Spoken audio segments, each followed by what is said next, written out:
PC is pretty low end. I'll put the specs up on the screen, and I'll put all the details in a link in the description if you want to know all the details. So for recording Minecraft, I've found multiple ways to record it. The first way is to adjust the settings in the advanced output tab in OBS.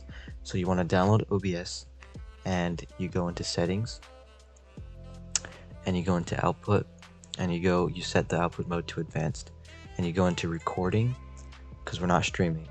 So you go into recording, and you just copy my settings here. Make sure you use X264. If you have a NVIDIA GPU, make sure you use NVENC, and if you have an AMD one, make sure to use the AMD encoder. My rate control is set on CBR. Bitrate is 30,000. Usually 30,000 is a bit too much. I would recommend 10,000 or maybe even less, like 7,000. Just don't go below 5,000. I think 5,000 is the limit. The keyframe interval is 0. CPU usage ultra fast, profile high, and the tune is 0 latency. And this is the video settings. Base resolution should always be your monitor's max resolution, which in my case is 1920 by 1080. And if you're having frame issues or lag, you might want to downscale it to 1280 by 720. Downscale filter, bilinear. You can use Lancos if you want higher quality. Common FPS values, I use 48, but you can use 60 if you want smoother gameplay.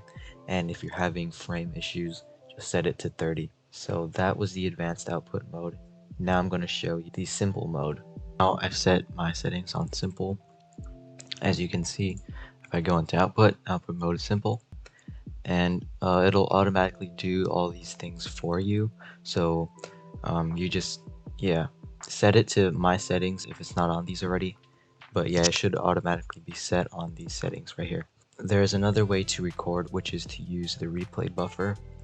The replay buffer will mimic whatever recording settings you have, and you will record for a set amount of time. I've set to 300 seconds, so it'll only record 300 seconds. Anything that's not in the past 300 seconds will be cut out. The replay buffer uses less CPU than recording, so this might be the option for some people with lower end CPUs. Your video settings should stay the same, and yeah, now I'm gonna do a replay buffer and show you guys what that looks like. Now I'm on the replay buffer, and as you can see, the other options were using around 14% CPU. This one only uses 7%, and the replay buffer mimics the quality of your recording settings. I think replay buffer might be the best way to go if you have a really low end PC.